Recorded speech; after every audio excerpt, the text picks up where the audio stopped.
Hi friends, good morning. ఈరోజు ఇడ్లీ పిండి కలిపాను ఫ్రెండ్స్. మనకి ఎంత పిండి కావాలో అంత వేరే బౌల్లో వేసుకొని కొంచెం ఉప్పు కలుపుకొని పెట్టుకోవాలి. నేను ఎప్పుడు కుక్కర్ గిన్నెలో వేస్తానని చెప్పాను కదా, రైస్ కుక్కర్ గిన్నెలో కొంచెం నెయ్యి వేసుకొని ఆ నెయ్యి అంతా ఆ ప్లేట్కి అప్లై చేయాలి ఫ్రెండ్స్. ఈ బ్రష్ చూసారా, ఒకసారి చెప్పాను మీకు, నేను తయారు చేసుకున్నాను ఫ్రెండ్స్. ఎందుకంటే ఫ్యాన్స్ ఇది ప్లాస్టిక్ ఇది కొన్నాను, కానీ అది వేడికి కరిగిపోయింది ఫ్రెండ్స్ మనం పెనం మీద రుద్దేటప్పుడు. అందుకని నేను ఈ బ్రష్ అయితే కొబ్బరి పీస్తో చేసుకున్నాను.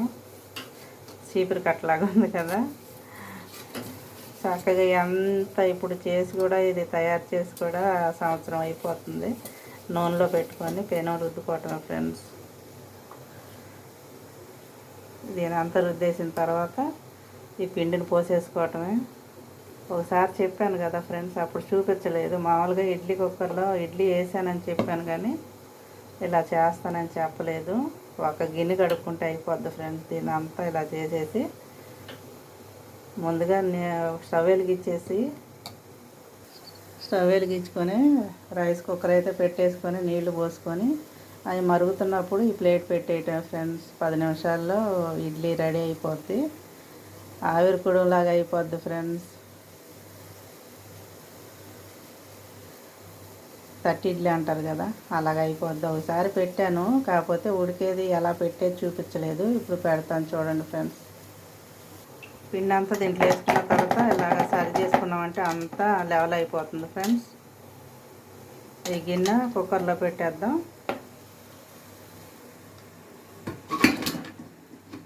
ఇంతే ఫ్రెండ్స్, దీంట్లో దింపేయటమే.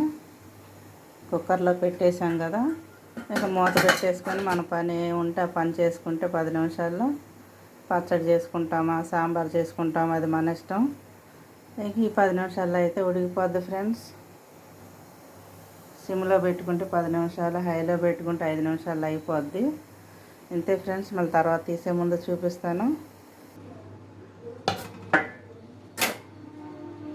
చూద్దాం ఫ్రెండ్స్, ఉడికిందో లేదో. అంటుకోవట్లేదు, ఉడికింది ఫ్రెండ్స్. ఇంతే ఫ్రెండ్స్, 10 నిమిషాల్లో సింపుల్గా అయిపోయిద్ది. గిన్నెలు కూడా ఎక్కువ ఉండవు. ఆఫీసులకు వెళ్ళేవాళ్ళు, వర్క్ చేసుకునేవాళ్ళు, ఈ పని మనుషుల మీద ఆధారపడాలంటే వాళ్ళు ఒక్కోసారి వస్తారు, ఒక్కోసారి రారు కదా. ఇలా మనమే కొద్దిగా తగ్గించుకుంటే ఎప్పుడు కడిగేసుకున్నాం అనుకోండి, అది కూడా మనకి సేవ్ అవుతాయి కదా.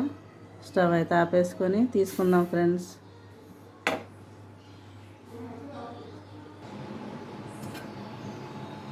చూసారా ఫ్రెండ్స్, కొంచెం ఆరాలి ఫ్రెండ్స్. ఆరితే కానీ మనకి చక్కగా రాదు. ఇడ్లీ గిన్నెలో ఇడ్లీ అలాగో 1 నిమిషం ఆరాలి, తర్వాత తీసుకుంటాను.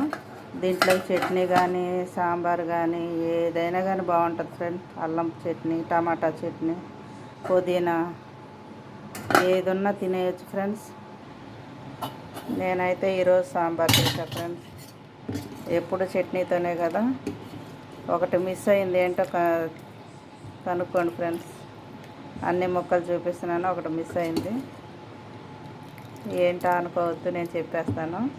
ములక్కాయ ఫ్రెండ్స్. ములక్కాయలు ఉంటే ఏదో కూరలో వేసేస్తాను కదా. ఈరోజు సాంబార్ చేద్దామని ఆలోచన లేదు, లేదంటే ఉంచేదాన్ని. ఉంచినప్పుడేమో చేయలేదు సాంబారు. ములక్కాయ వండేసిన తర్వాత సాంబార్ చేసుకొని ఇడ్లీ చేసుకొని తినాలనిపించింది ఫ్రెండ్స్. అందుకని ఈరోజు అన్ని ముక్కలు ఉన్నాయి కానీ ములక్కాయ లేదు. ఇడ్లీ సాంబార్ ఫ్రెండ్స్ ఈరోజు. ఎంతమందికి ఇష్టమో కామెంట్ పెట్టండి ఫ్రెండ్స్. ఇడ్లీ అయితే కట్ చేశాను ఫ్రెండ్స్. వేడి ఆరిన తర్వాత తీయమని చెప్పి మీకు నేను వెంటనే కట్ చేసాను. ఇంతే ఫ్రెండ్స్, ఎన్ని ఇడ్లీలు తినగలుగుతారో అన్ని ఇడ్లు వేసుకోవటం ప్లేట్లో. మనం నచ్చిన షేప్లో కట్ చేసుకోవచ్చు ఫ్రెండ్స్. ఇలా అంటుకుపోతాయి ఫ్రెండ్స్, వేడివేడిగా తీయాలంటే. మీకు చూపించడం కోసం తీసేస్తున్నాను. అంతే ఫ్రెండ్స్, ఎన్ని ముక్కలు తింటారో అది మీ ఇష్టం. సాంబార్ కాబట్టి ఇడ్లీ ఎక్కువ తినలేము ఫ్రెండ్స్, ఎందుకంటే సాంబారు వేసుకోకుండా పోసుకోవాలి కదా. ఇలాంటి గుంట గిన్నెలోనే తీసుకోవాలి ఫ్రెండ్స్, ఎందుకంటే మనకి ఇష్టమైనంత సాంబార్ పోసుకోవచ్చు. ఎప్పుడైనా తినాలనిపిస్తే ఇలా చేసుకుంటాం ఫ్రెండ్స్. ఎంత సాంబార్ కావాలంటే అంత పోసుకోవచ్చు. ఇంక ఫుల్ అయిపోద్ది ఫ్రెండ్స్. సాయంత్రం దాకా ఆకలి అనిపించదు అనమాట. ఎందుకంటే వెజిటేబుల్స్ అన్నీ ఉంటాయి కదా. అప్పుడప్పుడు ఇలా చేసుకొని తినండి ఫ్రెండ్స్, హెల్త్కి చాలా మంచిది. ఎండాకాలం ఇలాగే తినాలి, ఆయిల్ ఫుడ్లు తగ్గించాలి. కానీ తినాలని మనసులోకి వచ్చిందంటే ఇక తప్పదు, చేసుకొని తింటమే. ఇదే ఫ్రెండ్స్ ఈరోజు మా వీడియో. సింపుల్గా హెల్తీగా అయ్యే ఇడ్లీ మీరు కూడా చేసుకొని తినండి ఫ్రెండ్స్. లైక్ చేయండి, షేర్ చేయండి. ఎంతమందికి ఇడ్లీ సాంబార్ ఇష్టం కామెంట్ పెట్టండి ఫ్రెండ్స్. ఇంతే ఫ్రెండ్స్, మూత వేసేసుకొని పెట్టుకొని ఎంతమందికి ఎన్ని కావాలి, ఎన్ని తింటారనేది వాళ్ళ ఇష్టం ఫ్రెండ్స్. నేనైతే 2 వేసుకున్నాను, ఫుల్గా సాంబార్ పోసుకున్నాను ఫ్రెండ్స్. తినటం కాదు తాగటం అన్నట్టు ఉంటుంది. ఇంక ఇంతే ఫ్రెండ్స్. తమిళనాడు స్టైల్లో చేశాను సాంబార్, చాలా బాగా వచ్చింది ఫ్రెండ్స్. తీగా పుల్లగా కొంచెం బెల్లం కూడా వేసాను. ఇడ్లీకి అది బాగుంటుంది. ఇంతే ఫ్రెండ్స్, మీరు కూడా చేసుకోండి, తినండి. లైక్ చేయండి, షేర్ చేయండి, కామెంట్ పెట్టండి ఫ్రెండ్స్. ఇంకా సాలకపోతే ఇంకా పోసుకోవటమే.